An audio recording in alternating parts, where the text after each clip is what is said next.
Bueno, damos inicio a una nueva reunión del seminario Comienzos y Recomienzos, hoy como ayer, dictado por Enrique Tenenbaum, pero hoy va a abrir la reunión Adrián Fieta, así que bueno, Adrián, te esperamos y te Dale. escuchamos. Ya llegué. Gracias. Eh, Hola, ¿qué tal? Buenas noches. Una pequeña aclaración de por qué me metí ahora en el principio del seminario de Enrique. Algunas conversaciones que tuvimos entre seminario y seminario, entre clase y clase de Enrique, eh, bueno, llevaron algunas inquietudes y me hicieron reconfigurar algunas preguntas que yo le planteé y Enrique, bueno, generosamente me dijo, me ofreció este espacio, unos 5 o 10 minutos, para tratar de ser más claro y para tratar de definir un poquito las preguntas que me suscitó su seminario, que me viene suscitando el tema y que me guían. Eh, Así que bueno, me doy este permiso que agradezco a Enrique. Yo la vez pasada hice unas preguntas, las preguntas uno se queda con la propia resonancia y a veces uno las puede prolongar un poquitito, ¿no? Esas preguntas, ¿no? Yo tengo esta impresión que quería compartir con ustedes. Me parece que el seminario viene planteando dos cuestiones, o a mí se me presentan dos cuestiones alrededor de que gira. Una es, por supuesto, alrededor de la irrupción de la IA como gran disparador, el lugar del analista en lo contemporáneo y el lugar y lo que el psicoanálisis puede decir de lo contemporáneo, como efecto de lectura, eh, como rasgo de interpretación, ¿no? Me parece que son dos vertientes que Enrique entra y sale de esas a lo largo de las tres clases que dio hasta ahora. Lo contemporáneo yo lo entiendo de esta manera, de dos maneras. Las formas que toma la cultura hoy, su malestar, pero en el alcance que es para Occidente y las nuevas formas del capitalismo y los movimientos de las democracias, y la irrupción de la IA. Como bueno, esos dos son los eventos centrales que creo que el psicoanálisis tiene algo que decir. Y además le hacen decir cosas al psicoanálisis, ¿no? Yo lo pensé así, mi pregunta en dos partes, porque la que me salió espontáneamente la vez pasada tenía esas dos partes, ¿no? Con la primera yo estaba pensando que, es decir, la primera, en lugar del psicoanalista en lo contemporáneo, en estas formas nuevas de cultura, ante la IA, pensaba que sufrimos dos golpes en los últimos pocos años, ¿no? El primero fue el más que transitado a partir de la pandemia, se habilitan en forma masiva los consultorios virtuales, perdemos el cuerpo físico, en parte, pasamos a ser un cuerpo supuesto y conservamos nuestra relación a un discurso y nuestra relación a la palabra. Eh, Pasamos por eso, se pensó mucho entre ellos, se pensó mucho entre todos los psicoanalistas alrededor de eh, si era posible eso, si el psicoanalista podía pasar de una presencia física que encarna una ausencia en el consultorio físico a una presencia virtual que encarna una ausencia, creo que esta es la función de la presencia del analista del seminario 11, con los sostenes de lo virtual.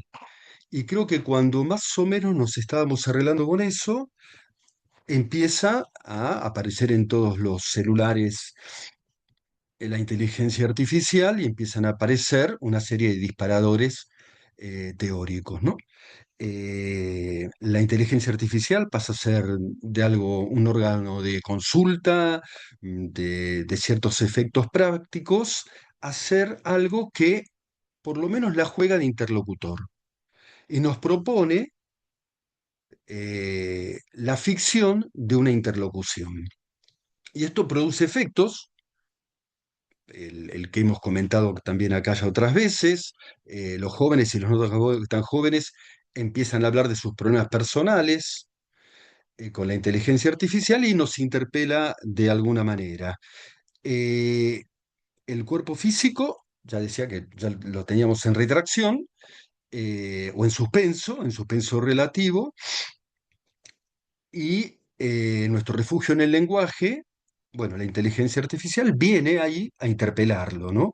Y ahí tenemos que distinguir que nuestro lenguaje no es el de la inteligencia artificial, Enrique, vos diste muchas pistas en eso, eh, y que nuestro lenguaje más anclado, parece, el del psicoanálisis, parece seguirle mejor la pista a lo inabarcable, lo incognoscible de lo humano, ¿no? A lo poético, a lo creacionista del lenguaje humano, ¿no?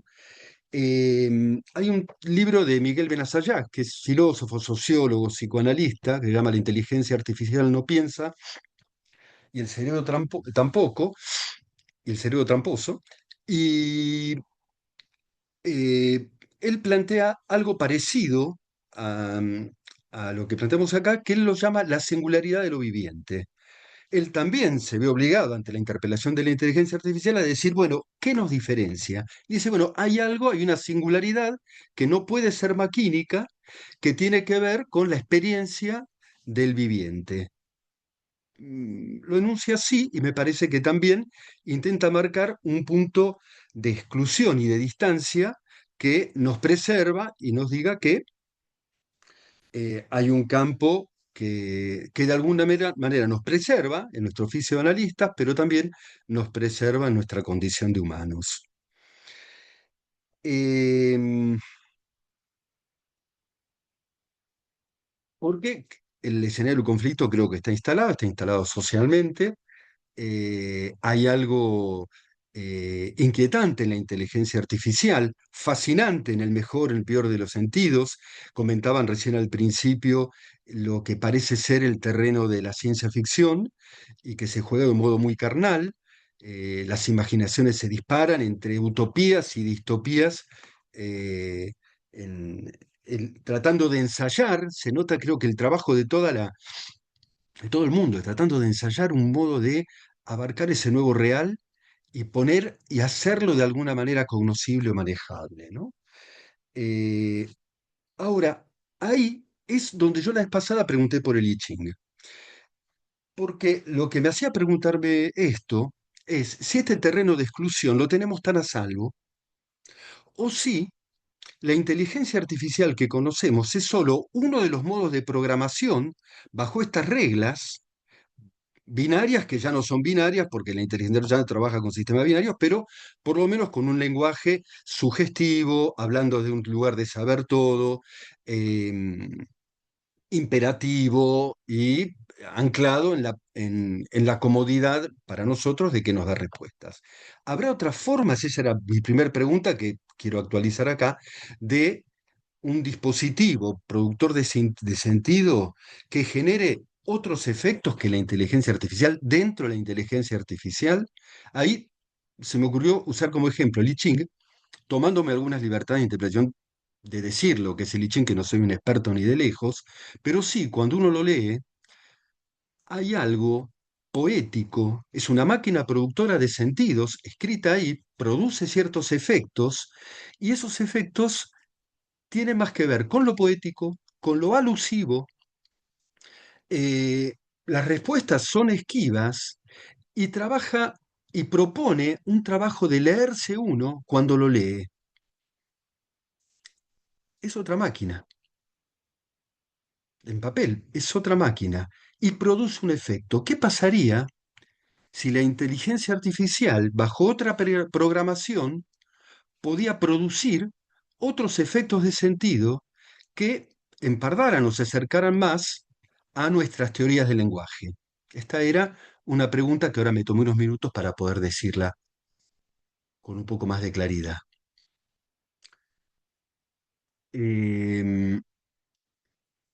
Yo también conté que hice el ejercicio que creo que todos hicimos de contarle un sueño a la inteligencia artificial.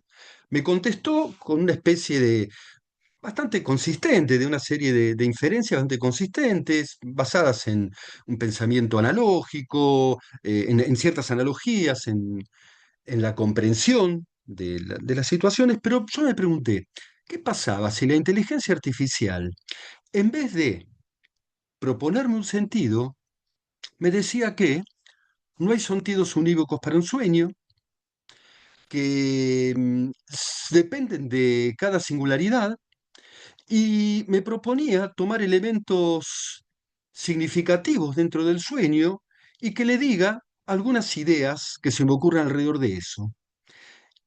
De paso, juntaría más información y terminado ese trabajo, me preguntaría si después de este trabajo encuentro alguna diferencia de interpretación de la primera idea que yo le llevaba cuando le conté ese sueño. No parece un trabajo muy difícil de programar y posiblemente produzca otros efectos en quien consultas. Algo más activo, algo más de proponer el pensamiento y decir, bueno, yo me encontré con esto hablándole a esa cosa que es la inteligencia artificial. Tiene este valor inquietante de decir, ah, ¿se puede acercar? Entonces, no nos gustaría que se acerque. Claramente, ¿se puede acercar? ¿Puede proponer algún trabajo de ese estilo? Bueno, es la pregunta que yo dejo patente, pero adelanto una respuesta. Si la inteligencia artificial no lo hace, es porque no quiere. Y si no quiere, es porque sus programadores no quieren. Y porque la inteligencia artificial es, voy a decir una obviedad, un invento contemporáneo, producto de la intención de los programadores, como me contestó Enrique en ese momento, eh, y que en ese sentido responde a un paradigma, y si responde a un paradigma, habrá otros paradigmas. Eh, no sé si fui claro, voy a plantear dos cosas. O la inteligencia artificial, por su propia lógica, tiene un único sistema de funcionamiento, y es con lo que nos las estamos viendo, o lo que conocemos es una de las caras de la inteligencia artificial. Y sería posible otros idiomas de inteligencia artificial más compatibles con lo humano, lo cual no sé si es una buena o una mala noticia. Me inquieta más una inteligencia artificial que se parezca en sus apreciaciones a lo humano, eh, porque el resto tiene que ver con el aparato sugestivo, ¿no? Suponemos un saber en algún lugar, la tentación de consultarle a algo que tenga una gran biblioteca sobre nuestros problemas personales. La suposición del sujeto supuesto del saber no dice que es el analista quien sabe, dice que hay saber en algún lugar. El animismo es un fenómeno muy antiguo. Hablamos con nuestros perros, suponemos que los objetos jugamos a que tienen vida propia. La transferencia es una forma de animismo, si me permiten ser un poquito irónico, ¿no? Suponen a alguien que es alguien sin saber demasiado. Bueno, y si además pudiera tener un discurso que abra en vez de que cierre, ¿cuánto de cerca o de lejos se estaría de lo humano? Yo me he propuesto 10 minutos, estoy un poco pasado. Voy a hacer una muy breve eh, pasada por otra cosa que quería decir, que justamente si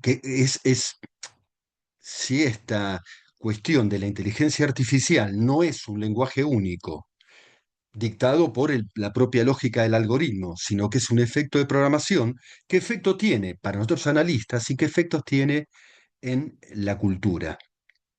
Ahí yo había tomado una serie de notas que me parece excesivo compartir ahora, pero voy a Tómate tu tiempo, comentar, Adrián.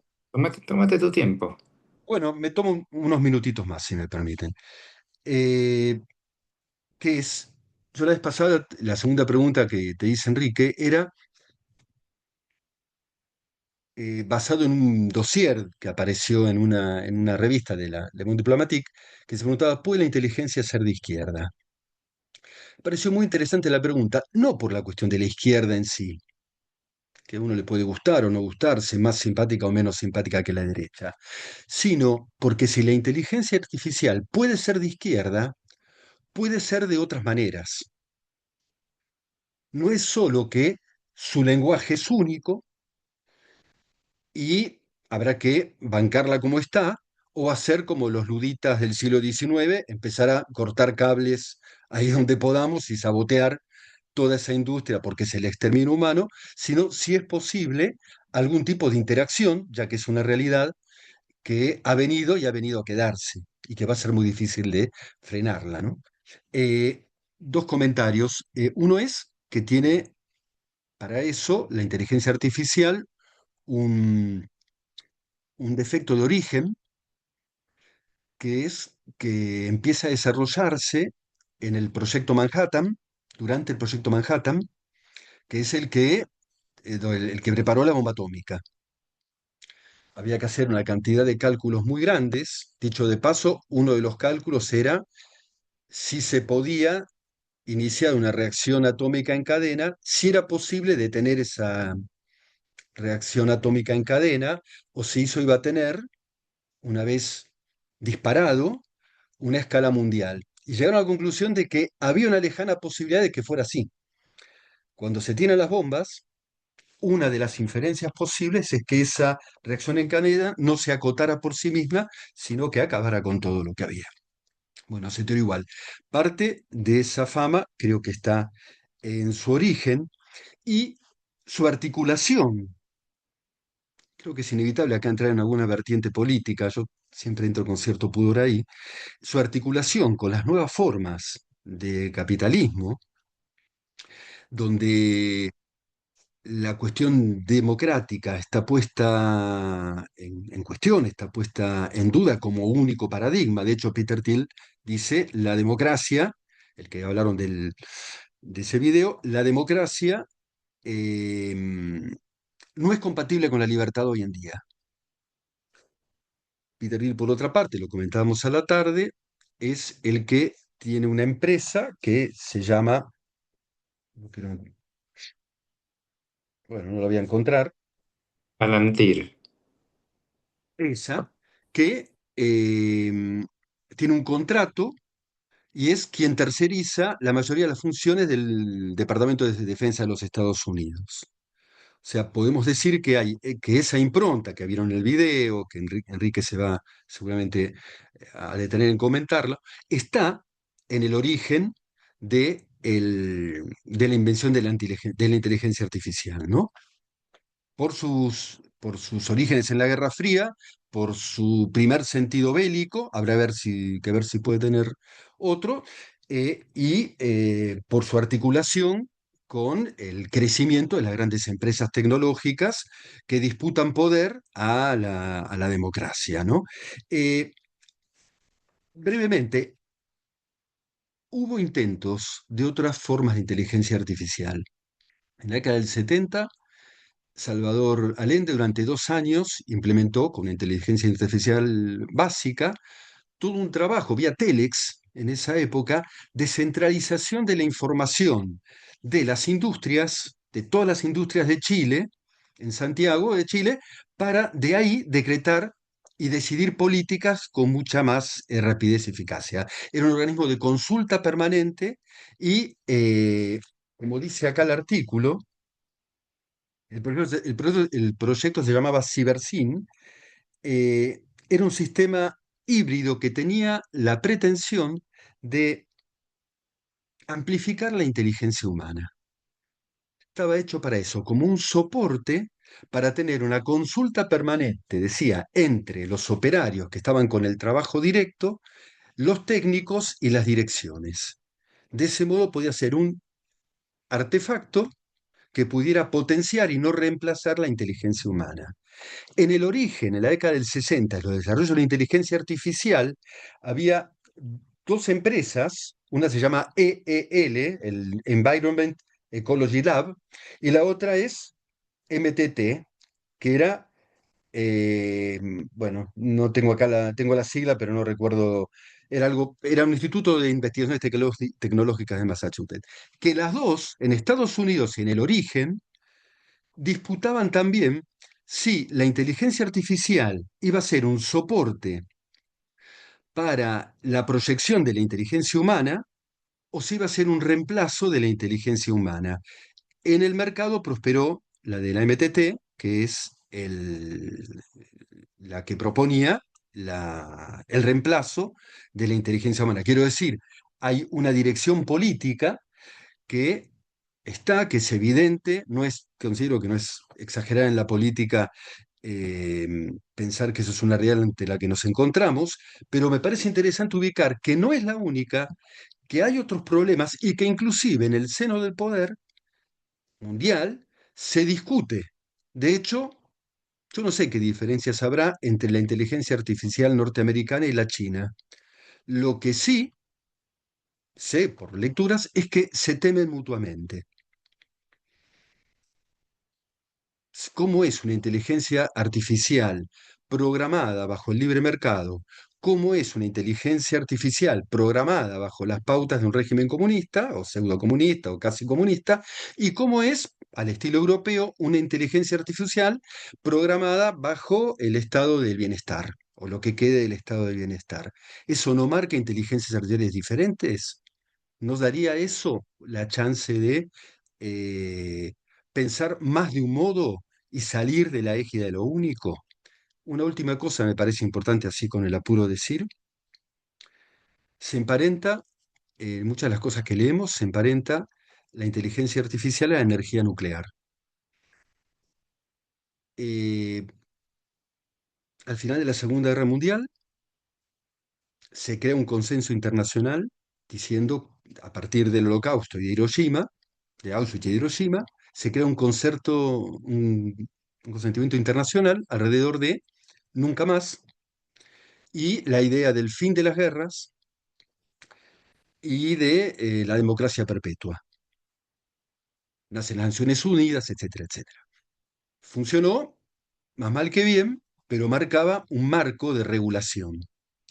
Eso hizo que hubiera proliferaran los tratados internacionales para la regulación de la energía nuclear.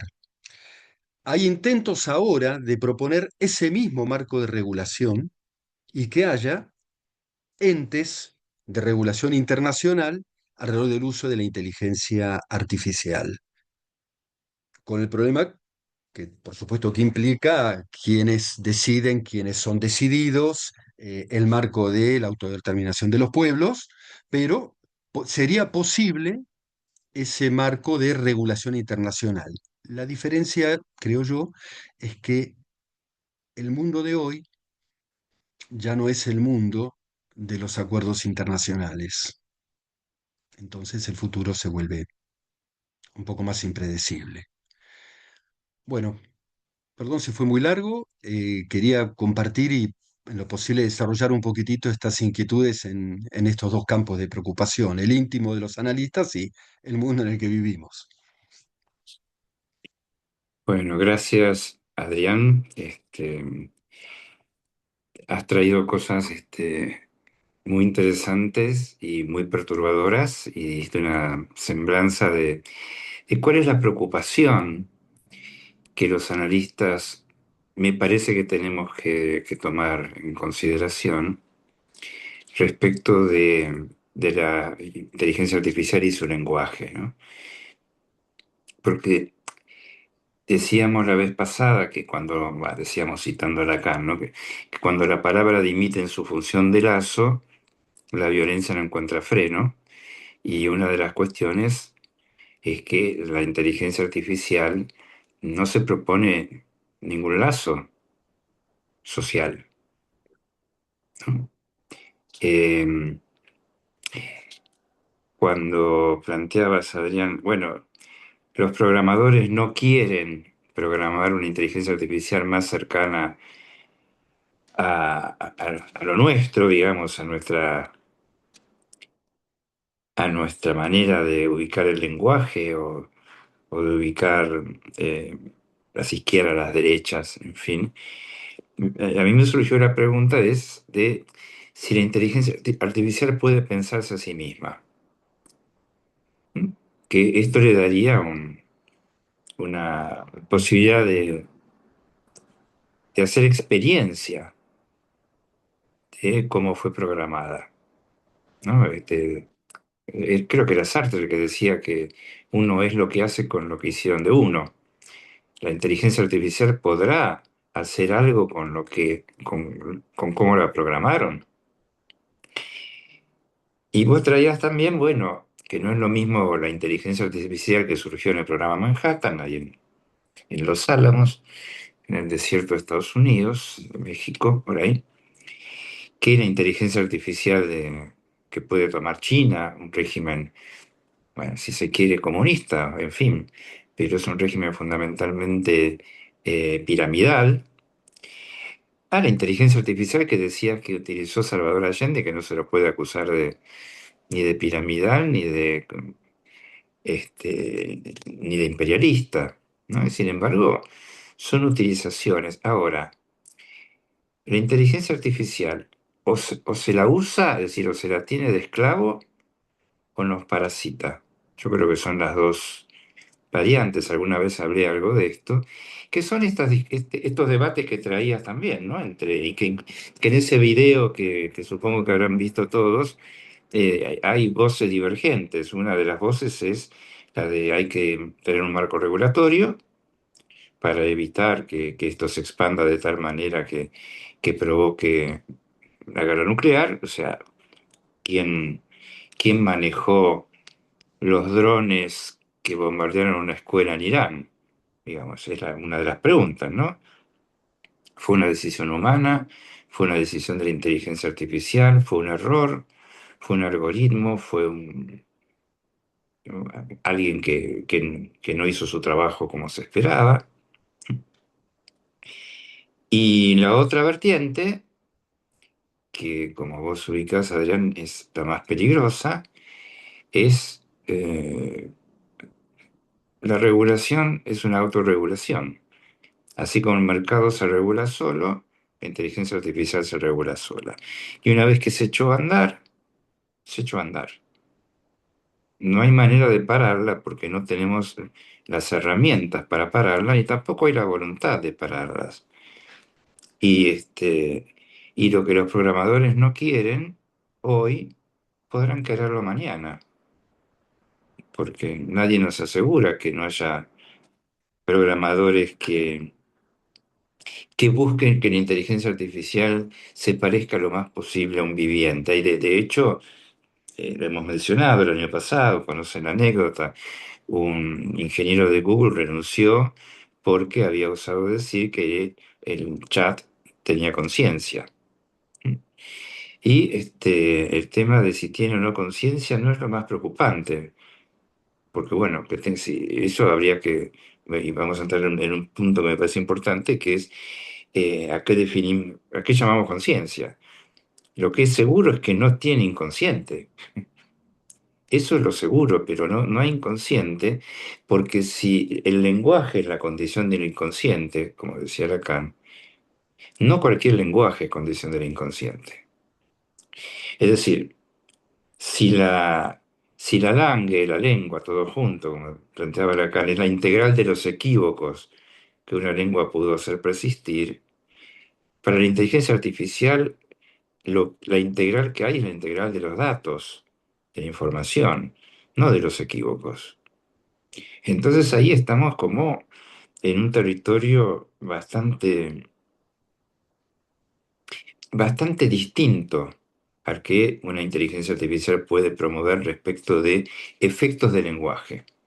Los otros días, creo que en página 12 salió una nota de un analista, Yago Franco creo que es, que contaba su experiencia en la interlocución con la inteligencia artificial y lo que era muy notorio es que el chat le respondía, si es que se puede hablar de diálogo,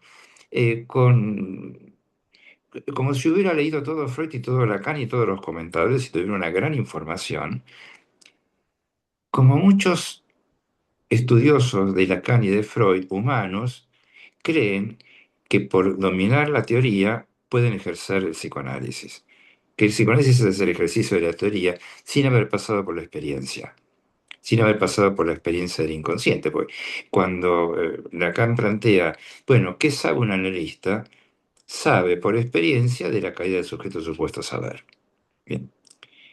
Ahora,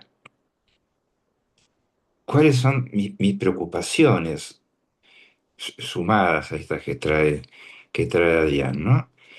Eh, una de ellas es eh, cómo la profusión de los efectos de la inteligencia artificial sobre nuestra vida cotidiana lleva a que tengamos definiciones de los conceptos que van mutando.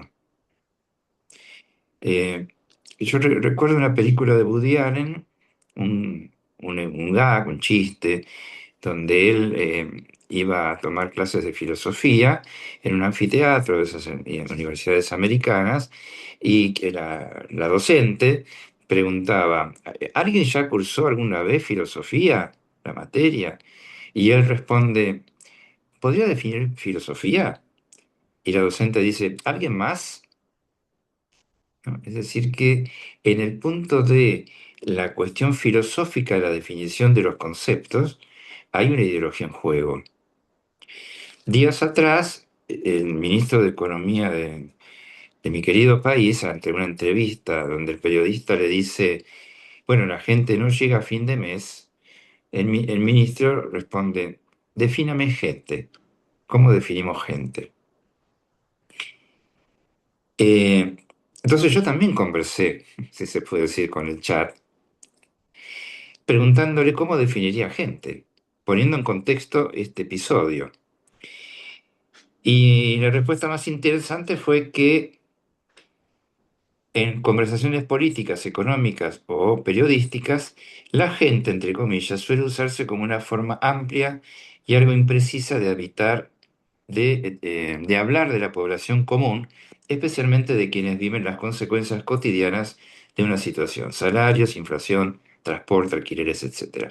O sea que el chat GPT se hizo eco de una idea de la gente que no es como alguna vez dijo el presidente de mi país, la gente de bien. Hay gente que la pasa mal. ¿Cómo definimos nosotros a la gente desde nuestro campo? Los otros días me entero, estos son datos que vienen de la Subsecretaría de Salud Mental de la provincia de Buenos Aires, pero que aluden a todo el país, que de 2019 a esta parte, la tasa, la tasa de internaciones psiquiátricas creció un 77%. La demanda de atención ambulatoria en salud mental, un 134%. Y que la tasa de suicidios, hoy por día, es mayor a la suma de los homicidios y los accidentes viales. ¿Y si definimos así a la gente? Digo, porque depende de cómo se tomen los datos y la información, se van a definir algoritmos que inciden en nuestra vida concreta y real de las redes y de los gobiernos. Eh, Peter Thiel, porque hay que decir que hay que llamarlo Peter porque no es inglés ni americano, sino que es alemán, Peter Thiel, cuando le preguntan en una entrevista qué pasaría si se enfrentaran aviones de combate equipados con la inteligencia artificial entre Estados Unidos y China. Eh, ¿Cómo debemos entender la inteligencia artificial cuando incide en las guerras? Y Peter Thiel lo que responde es, el problema es que la inteligencia artificial sigue estando mal definida. Nuevamente entramos con la cuestión de las definiciones. Puede referirse, dice, tanto a la próxima como a la última generación de computadoras o a todo lo que hay entre medio. La definición clásica de inteligencia artificial era la de un sistema que superaba la prueba de Turing. ¿Se acuerdan? Lo hemos trabajado en este seminario.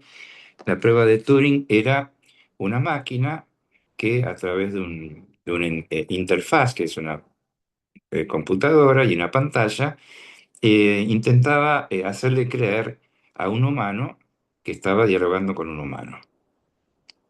Y dice que esa prueba, este Peter Thiel dice que esta prueba se superó recién con la aparición del chat GPT. O sea que de lo que se trata en la inteligencia artificial es hacernos creer que no es una inteligencia artificial, que es un humano. Y esto es lo que hace que pensamos que estamos conversando con alguien. Eh,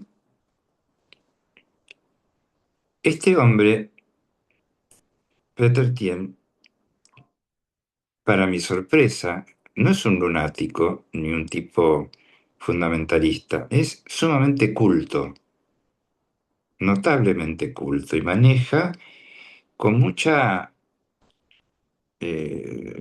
con mucha destreza el Antiguo y el Nuevo Testamento, eh, las, filosofía de Foucault y de sus seguidores, y cuestiones mucho más novedosas y de autores de los que yo nunca había oído hablar.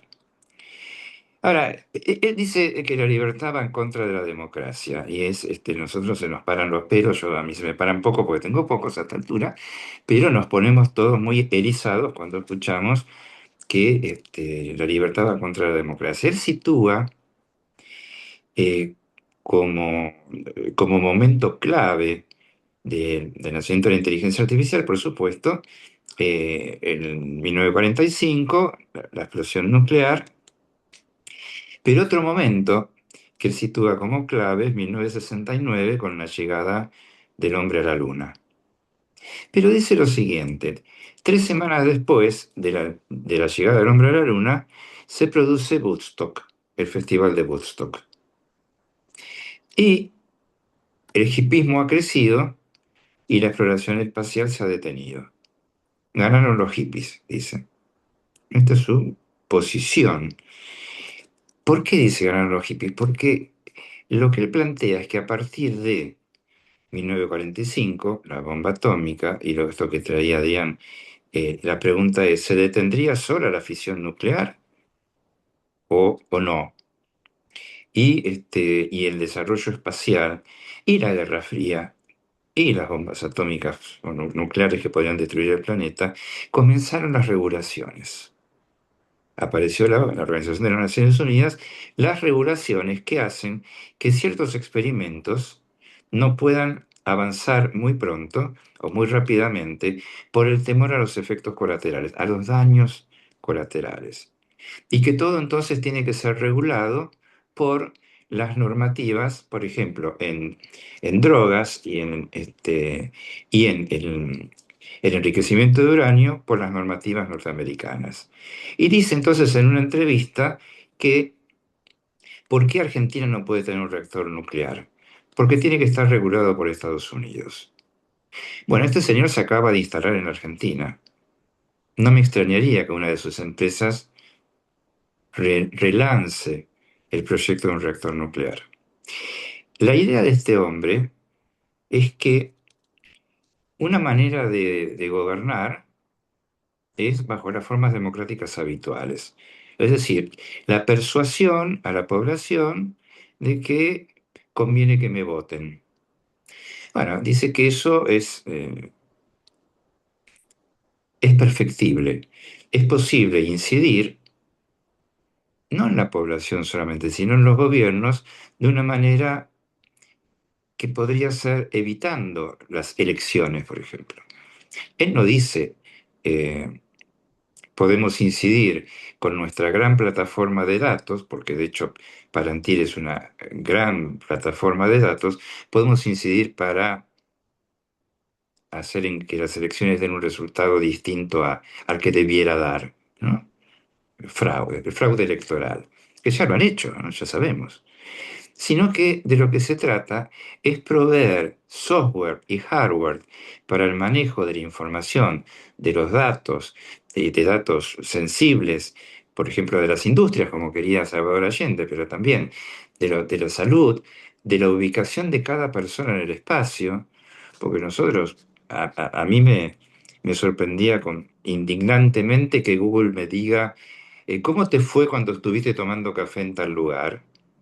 Es un dato irrelevante, pero la introducción de la inteligencia artificial en el software y el hardware que manejan los gobiernos de todos los países del mundo hace que ya no sean los gobiernos los que manejan la información, sino que sean estas empresas privadas las que manejan la información. ¿Y qué es lo que ocurrió hace muy poco tiempo cuando el gobierno de Estados Unidos decidió que una empresa de software que proveía información, Anthropic, eh, decidió que esa empresa era un riesgo para Estados Unidos porque había decidido no colaborar en política, no, había decidido no vender sus productos al gobierno de Estados Unidos. Y entonces Palantir vio la brecha y ellos son los que proveen la información. Entonces hay dos corrientes dentro de los grandes líderes de la información, de la información artificial, sí, de la inteligencia artificial, que es los que pretenden un control, que se controlen digamos, lo que se produce en las redes, lo que se postea en las redes, el anonimato de las redes, las fake news de las redes, los algoritmos de las redes, que todo eso esté controlado o la otra vertiente, Elon Musk, Trump, este mismo Thiel, que dice que no hay que controlarlo. ¿Y por qué no hay que controlarlo? Dice él. Porque el control va en contra del desarrollo. Y él dice, hace 40 años o 30, la expectativa del transhumanismo, esto lo habíamos trabajado el año pasado en el seminario, era la crioconservación del cuerpo a la espera de que el desarrollo de la ciencia pueda hacer que el cuerpo no muera. Bueno, es decir, que alguien se crioconserve hasta que la ciencia pueda curar todas las enfermedades, entonces, bueno, uno renace, digamos, y es curado de todas las enfermedades.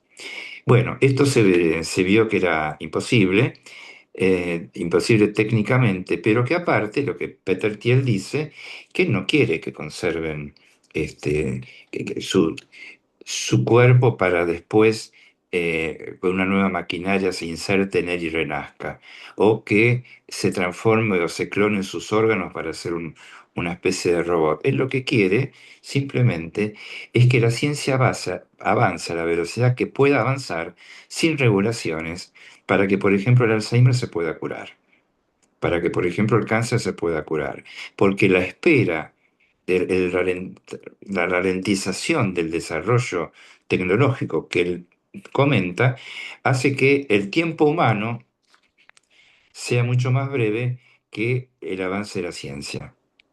Si ustedes han visto la película Bugonia, si no la han visto, les recomiendo firmemente que la vean. Se trata de este tema, lo trata de una forma tragicómica, humor negro si se quiere, pero el tema es este.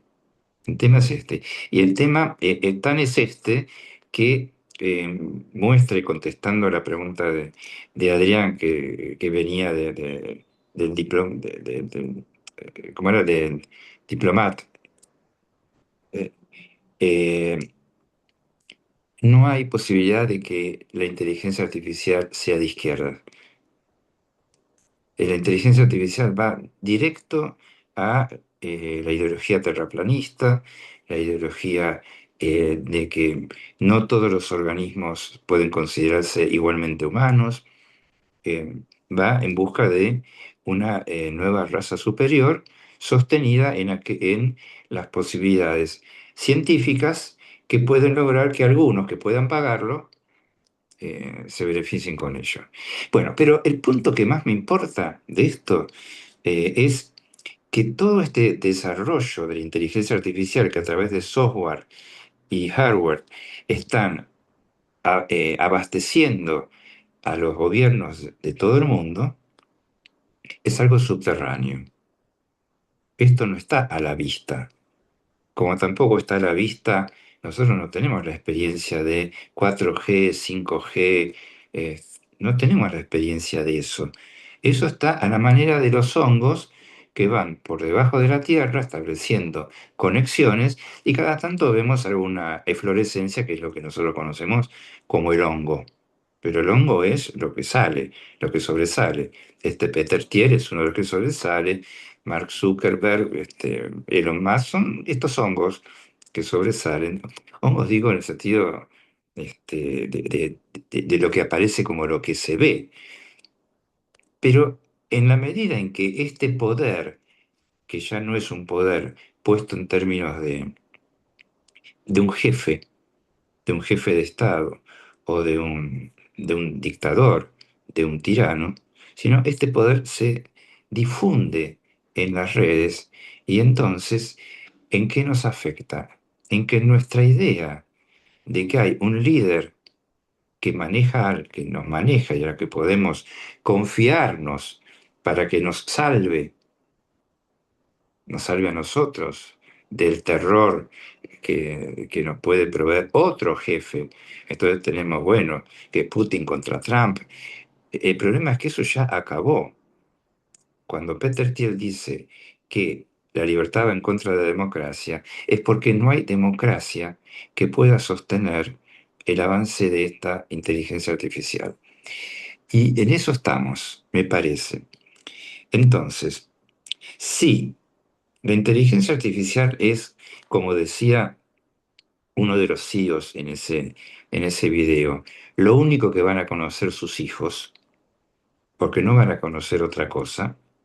Y si, como denuncia este Peter Thiel, a partir de la, de la disminución del crecimiento de la inteligencia artificial, entonces, al no poder satisfacer a, a la masa de expectación, de expectativas que hay sobre el crecimiento y el estado de bienestar que podría dar que los robots trabajen por nosotros, él dice que la gente se ha recluido en sus cuevas, ¿no? Jugando por internet, jugando con las pantallas, haciendo psicología, yoga e introspección, dice él, es decir, retirándose de la lucha que él cree que hay que dar y que es un avance irrestricto de la ciencia, es decir, del crecimiento incontrolado de la ciencia. Y para terminar de entender por qué esto es peligroso, no para nosotros, sino para el humano en general, en sí, comenta que él tuvo una conversación hace poco con Elon Musk y Musk le dice que probablemente en pocos años ya haya 10.000 millones de robots en Estados Unidos que hagan todas las tareas humanas que se puedan pensar. Y que no va a hacer falta que nadie le diga al robot, hace esto, porque el robot va a tomar la iniciativa por sí solo. Y entonces el campo del deseo va a estar forcluido. Esto es lo que dice esta gente. Bueno,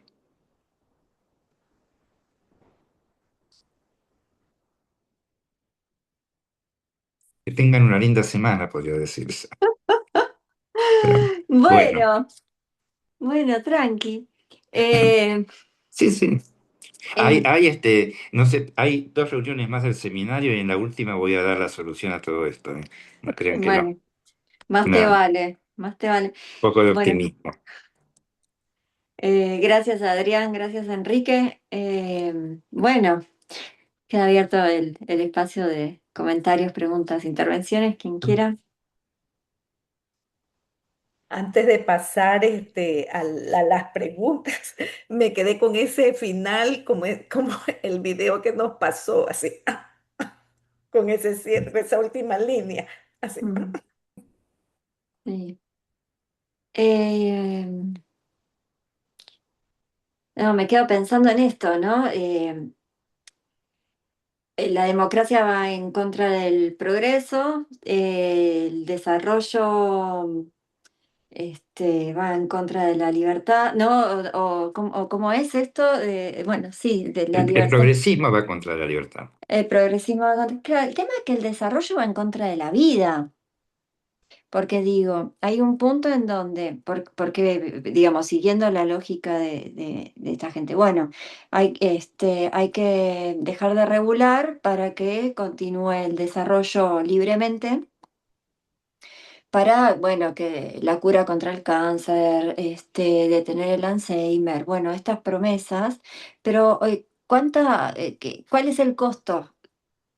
de vida previo a eso, ¿no? Digo, porque para que eso se logre rápidamente respecto de desarrollo, que hay que ver, bueno, ¿a qué llama desarrollo? También uno podría preguntarles a ellos a qué llaman desarrollo. Hay muchas vidas que se llevan puestas en esto, ¿no? Eh, complicado, es muy complicado, muy complicado. Sí, Adrián, dale, sí, sí. Una cosita más en este sentido. Algo que había leído que se me pasó comentar. En 2023, en OpenAI, la creadora del chat GPT, hubo un conflicto interno donde descabezaron a su director. El comité de dirección descabeza al director, después el director vuelve eh, a su puesto, pero lo que se jugaba eran dos modelos que están en boga, que uno se llama el altruismo eficaz y el otro es el aceleracionismo eficaz, que es lo que hablabas vos, Enrique. Lo llamativo es que eran, bueno, dos modelos, uno es el que propone las regulaciones, el otro dice que las revoluciones retienen el progreso, como decían, pero promete que cuanto antes se lleguen a esos objetivos de bienestar, antes va, la humanidad completa va a disfrutar una nueva hora de Mm. placer para siempre. Es decir, hasta en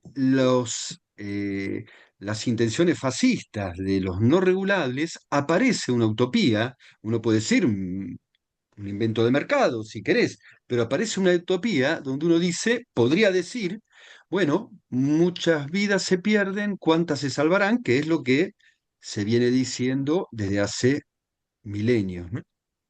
Ujú. eh, Ni siquiera tienen que ponerse la máscara del canalla. Basta decir, no, no, no, hay que apurar el desarrollo. La humanidad está en tiempos apocalípticos, como decía Peter Thiel. Hay que apurar el desarrollo para salvar lo que se pueda. Este, bueno, lo eleva también para arriba. Por esto que decías, Patri, Mm. de a qué Sí, costos y a qué precios, bueno, ¿no? hay una frase de la época de la pandemia de alguien que dijo que se mueran los que se tengan que morir. Ejemplo. ¿No? Es decir, hay una cuestión ahí. Bueno, Peter Thiel también dice, contrariamente a lo que sostiene nuestro presidente, que la tasa de natalidad viene bajando desde hace muchísimos años y que está bien que esto ocurra, porque si la tasa de natalidad creciera, no habría suficiente producción de alimentos como para que subsista todo este mundo. Entonces hay que hay que acelerar todos estos procesos para dar de comer a todo el mundo. O sea, en una teoría del derrame, este, eh, Mm. ¿no? Así, a ultranza. Ahora, todo esto, yo decía que hablen ustedes, pero quiero decir algo más. Todo esto tiene que ver con el psicoanálisis, tiene que ver con nuestra práctica, porque los chicos que nacen a este mundo nacen a esta ideología que ya ganó, es decir, no. Peter Thiel dice, bueno, ¿cuáles son las tres posibilidades que debate Europa? Porque para él lo peor es Europa, ¿no? Que debate Europa sobre el futuro. La ecología, el Islam o China. Y que, bueno, que la ecología va ganando. Pero que la ecología y su máximo rival parece que es Greta, que dice que Greta se preocupa por la ecología, pero no se preocupa por cosas más acuciantes, como el desarrollo de la inteligencia artificial. Él mismo lo dice. Él mismo lo dice. A propósito, parece que es un buen jugador de ajedrez. Mm, Jugó en Palermo este fin de semana y salió tercero. sí, tuvo sus cánticos también, sí. ¿Así? Sí. Bueno, ¿dónde están los hippies, no? Hagámonos hippies, Ahí está. hagámonos hippies. Se me ocurrían dos cosas. Esto es, no sé, muy monstruoso. Realmente el video me dejó así como... Y ahora con este desarrollo que hace Enrique, eh, Bueno, sí, la inteligencia artificial llegó, estamos hablando de los entornos de violencia y cómo hay ha invadido tanto el mundo adolescente, el mundo juvenil, en estos entornos en los que vivimos. Y claro, el planteamiento, Enrique lo dice al final, es una raza superior. No lo dijo con esas palabras, pero una nueva raza. Entonces, el capitalismo salvaje, eh, negros, cholos, pobres, discapacitados, homosexuales, todo lo que está fuera de la norma del imaginario de la tal raza superior, eh, ya va quedando por fuera. Entonces, quedaría más. O sea, eh, los palestinos bombardeenlos nomás porque no son los migrantes que se ahoguen. O sea, sí, sí es bien monstruoso, pero pensaba también esto que Enrique ha propuesto como con claridad, eh, como distinguir de qué lenguaje estamos hablando, porque la inteligencia artificial pareciera que es un objeto, o quizás es un objeto, pero es el producto de estas mentes, eh, no sé cómo calificarlas, pero de estos seres. Y lo que estamos haciendo el esfuerzo por diferenciar es el lenguaje humano, el lenguaje con el que intentamos comprender, abordar a través del psicoanálisis, es de otro orden, es de los singulares, es el de los equívocos, quizá una pregunta sería cómo se va constituyendo o cómo se preserva, si cabe la palabra, este lenguaje más humano, versus este lenguaje tramposo, digo tramposo de la IA, que no es que dialoga, pero engaña como que dialoga, que da las respuestas, que parece como de un saber eh, que no es cuestionable, pero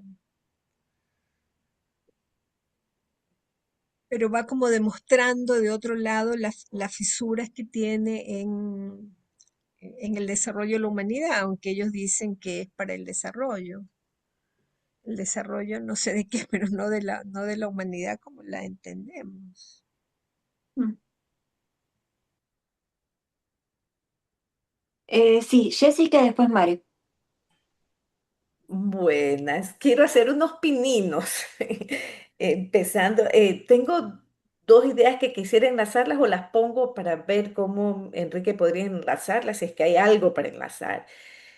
Por un lado, esto de decir que esta inteligencia artificial no sabe del sujeto supuesto a saber, más bien se la ubica como el que sabe, o sea, tiene que saber. Es más, tiene que saber, allá voy porque ese es el que sabe finalmente, va a decir lo que diga esta inteligencia artificial, eso es. Y por el otro lado, algo de lo último, lo de apurar el desarrollo, que hay que parar, hay que dejar de regular para que haya progreso, más o menos así lo parafrasearon. Entonces, em, si esta inteligencia artificial se la cree y se la erige como ese saber absoluto, entonces la regulación, la ley, ¿qué lugar? Viene a ser un machete y sin posibilidad a cuestionar, a mover. Eso me tiene impresionada, si es que es algo que se lo puede hilar. Lo dejo por allí. Gracias, Jessica. Mario, adelante. Estás muteada, Mario, ¿eh?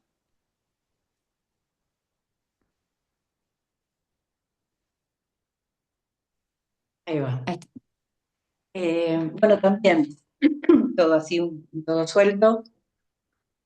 Eh, no, por un lado pensaba en esto de, creo que digo bien, no sé si lo estoy diciendo bien, lo que mencionabas, Enrique, bueno, de esto que la democracia dice tipos como ese, va en contra de la libertad o no articula con la libertad, ¿no? Y entonces frenaría el progreso. Me parece que ahí lo engañoso es usar la palabra libertad, ¿no? Es como esta pregunta que hizo no sé quién, que dice, ¿qué entendemos por gente? Bueno, ¿qué entendemos por libertad? Para decir va en contra de la libertad, regular cierto avance. Eh, y después pensaba, en relación a algunas cosas que decía Adrián, eh, y creo que también vos, Enrique, en algún momento decías, bueno, no, no podría ser de izquierdas. Adrián se preguntaba si podría ser más poética, más alusiva, pero no sé si no podría ser todo eso, tal vez, no esta que conocemos. Eh, lo que me parece es que de ninguna manera, aunque se volviera, se la programara más poética, abierta y alusiva, no tendría, o sea, no sería un lenguaje, no sé, lo digo así, atado a la existencia. Nunca sería un lenguaje atado a la existencia. Y en eso estaría como la gran, me parece, divisoria de aguas. De cualquier manera, y también para seguir en una perspectiva pesimista, yo tengo toda la sensación de que todos los niños, digamos, que están naciendo y algunos no tan niños, ya están siendo, digamos, cooptados por esto como tomado como lenguaje. Y, y bueno, y que ese va a ser el lenguaje. O sea, si, eh, el inconsciente, como decías, Enrique, no es una cuestión de saber, sino de experiencia, pero ¿a quién le va a importar? ¿Dónde va a tener lugar eso? Cual me parece tremendo, ¿no? Pero y mucho más allá de por el psicoanálisis.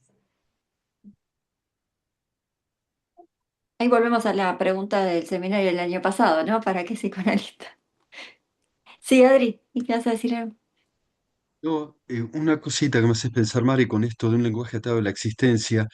eh, Tal vez la cuestión, pienso, me hace pensar, no está tanto en que produzca un lenguaje, que tenga un lenguaje atado a la existencia, sino que pueda ser el mínimo estímulo suficiente para el trabajo humano que lo tome como causa.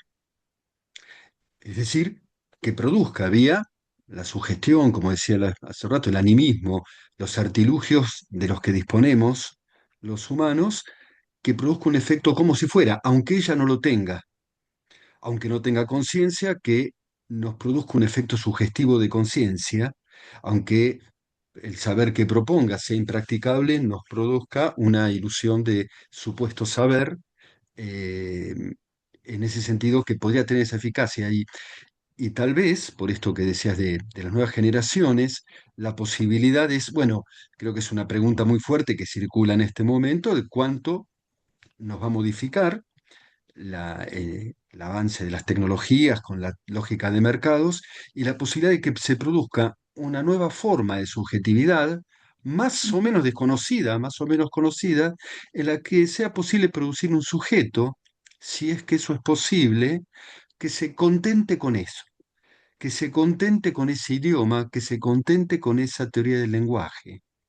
Ahí, eh, yo hace mucho escuché una expresión atribuida a Lacan, pero que nunca leí, que Lacan decía, se podrán librar de mí, pero de esa letrita que yo inventé no se van a librar tan fácil. Yo no sé si la anécdota es cierta, si está en algún escrito, pero uno podría decir, bueno, va a haber algo que nosotros tenemos algunas letras que podría ser de que siempre algo, de que el sujeto no pueda ser concernido, cernido, y que en algún momento algo reviente, haga ruido y pulse hacia otra cosa, y la producción de un sujeto cerrado sobre sí mismo, por eso decía, contento con esa teoría del lenguaje, sea la utopía de estas nuevas lógicas de mercado, Mm. que la condena que nos espera?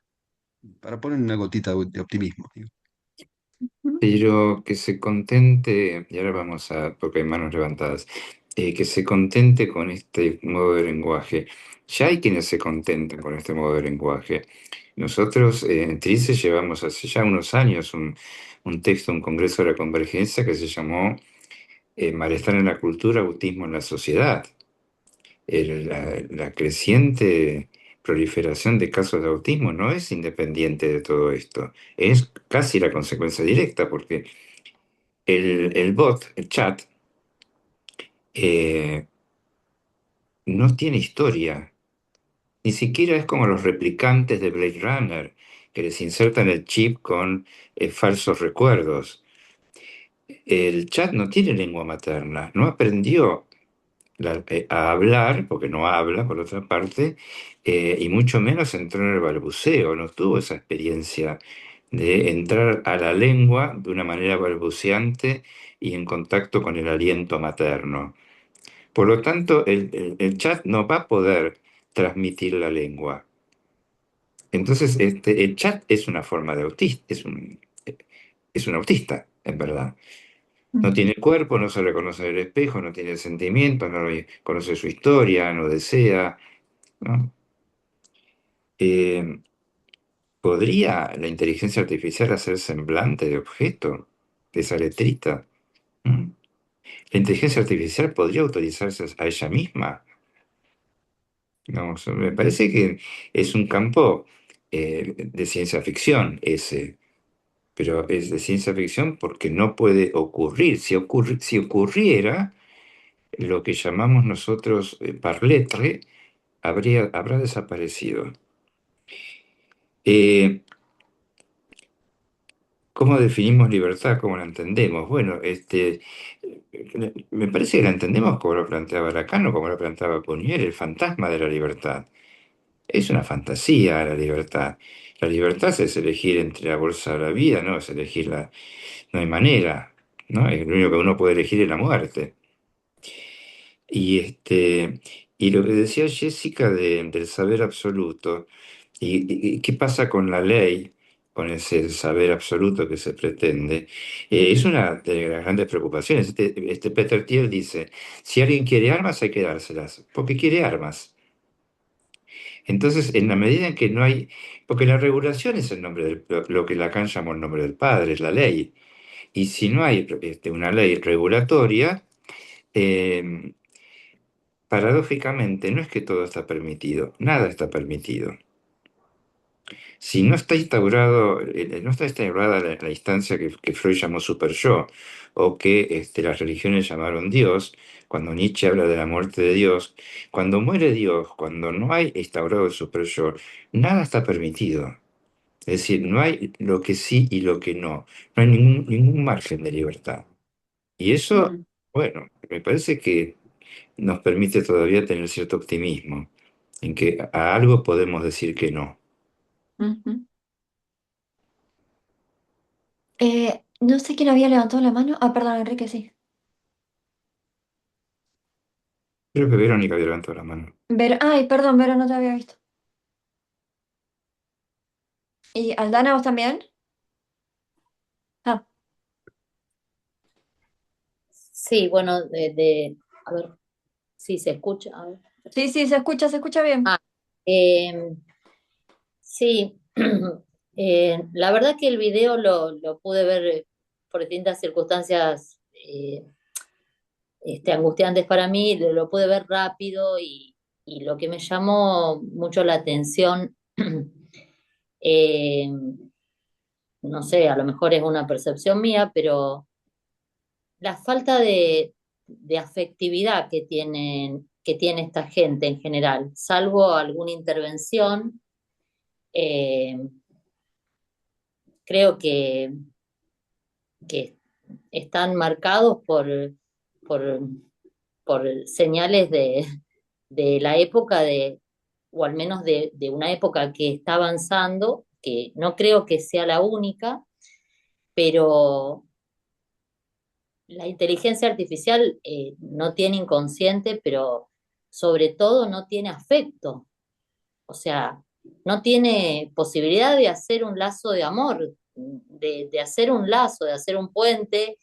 Y en realidad, cuando se hablaban de las estadísticas en salud mental, que las conozco y mucho, porque estoy en un hospital psiquiátrico, estuve 25 años en un hospital general, estoy en salud laboral y además en el consultorio, o sea que es un paneo bastante amplio, ¿no? De cuál es la realidad hoy, y es la que estaban trayendo en estos números.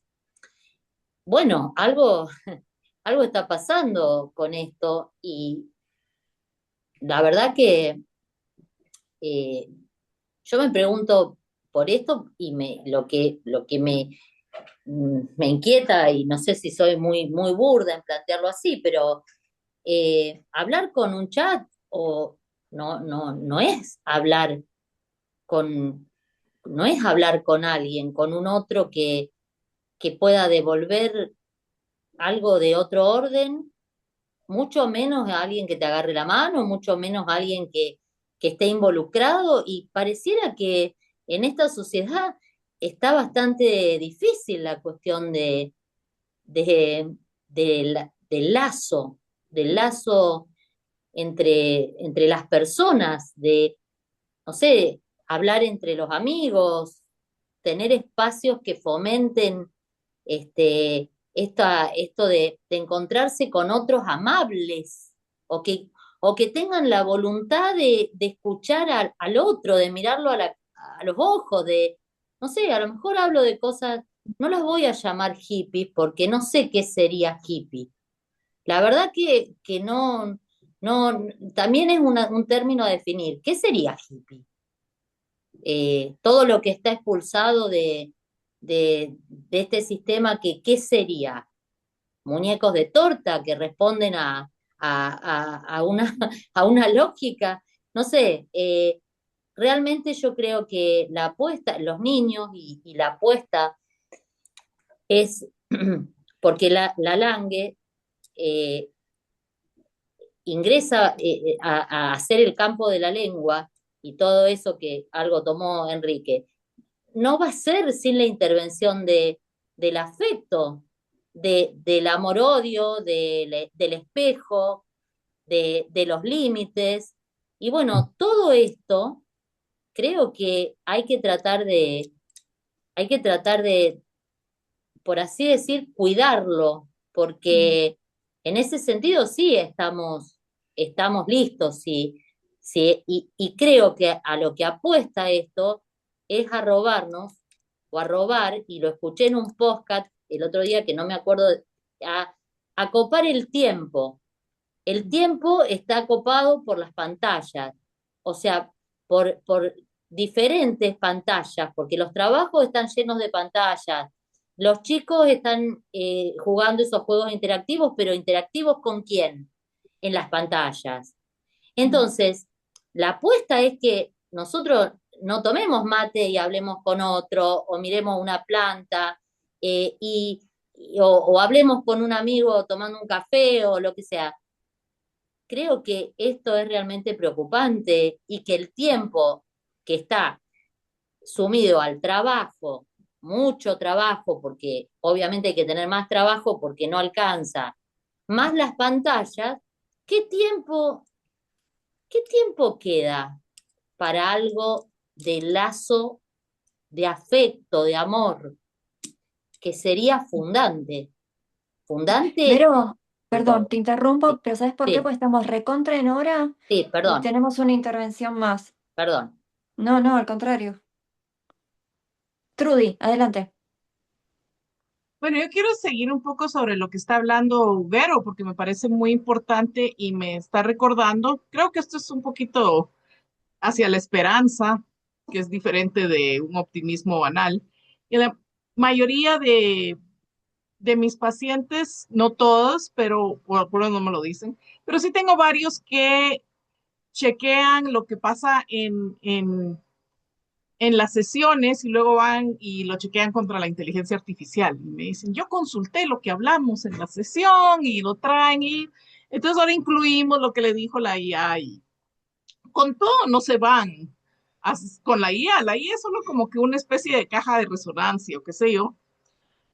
Pero tengo un paciente más o menos reciente, un chico joven que está muy malito, está oyendo muchas voces, tiene un doble, eh, eh, tiene todo tipo de alucinaciones que lo tienen muy atormentado, así como las voces, no puede dormir, bueno, está mal. Y hemos estado trabajando con él de la mano con su psiquiatra y, y él es un chico impresionantemente inteligente con todo esto de programación de computadoras y no, y me dijo lo mismo que los pacientes neuróticos, ¿no? En cosas que hablamos aquí, me dice, se lo pregunté a la inteligencia artificial y yo me preocupé un poco porque él es muy de las certezas, ¿no? Se le mete una certeza y eh, no sabía hacia dónde podía ir esto.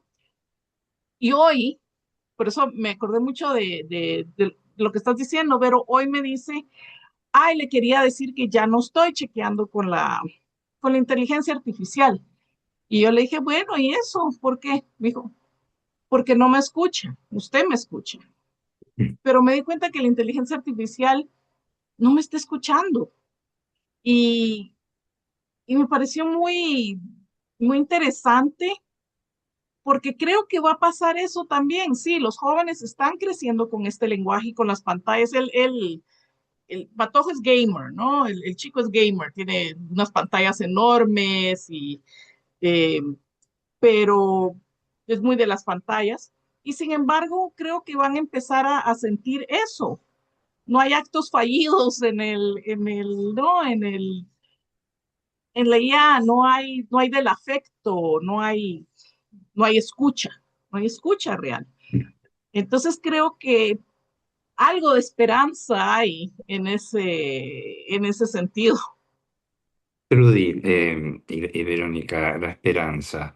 Es cierto que en ese video espantoso que les hice ver, estos CEOs parecen no tener alma, no tener sentimiento, no tener afecto. Sin embargo, cuando el entrevistador le pregunta a Peter Thiel si él preferiría que la especie humana sobreviviera, él duda,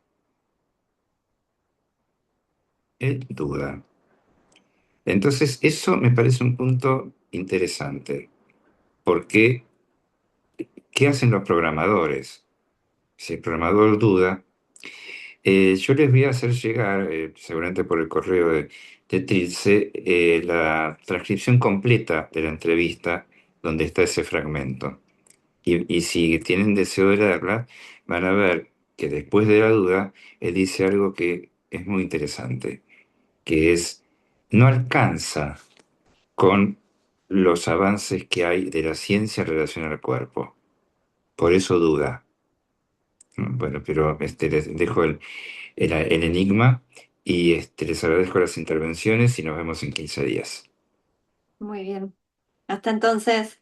Chao. Gracias, buenas noches. Nos vemos. Chao, buenas Chao, noches. chao. Chao, chao. Chau, chau.